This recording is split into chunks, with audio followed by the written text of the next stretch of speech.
लेके टूटल दिल कहाँ जाई, लेके टूटल दिल कहाँ जाई, गिरे अखिया से लोर बनी बुने रे। एगो कामे कद पुने के, एगो कामे कद पुने के, ले जमनिया सजई हो खूने से। एगो कामे कद पुने के, ले जमनिया सजई हो खूने से।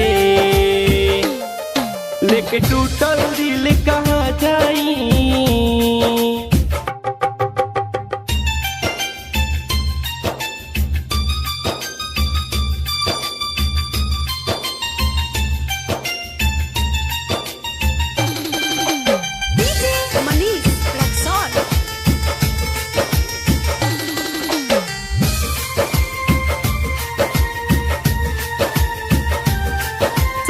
हलो दिल लगावला के, भेस भइल बाटे पगला के।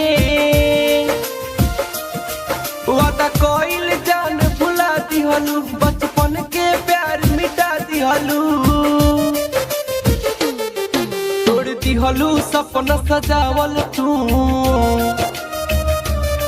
तोड़ी दिहलू सपना सजावल तू। नहीं उठी के तनो चुने से। एगो कामे कद पुने के, एगो कामे कद पुने के, ले जमनिया सजई हो खूने से। एगो कामे कद पुने के, ले जमनिया सजई हो खूने से। लेके टूटल दिल कहाँ जाई,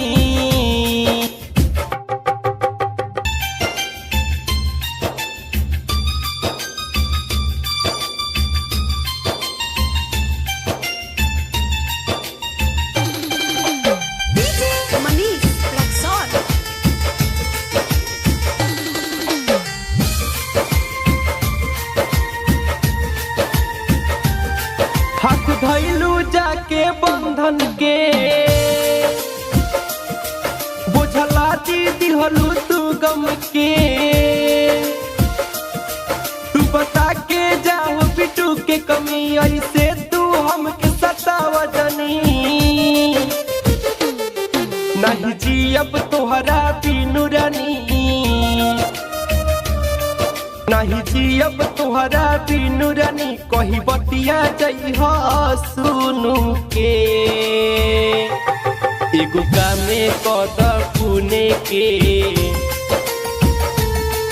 एगो कामे कद पुने के, ले जमनिया सजई हो खूने से। एगो कामे कद पुने के, ले जमनिया सजई हो खूने से। लेके टूटल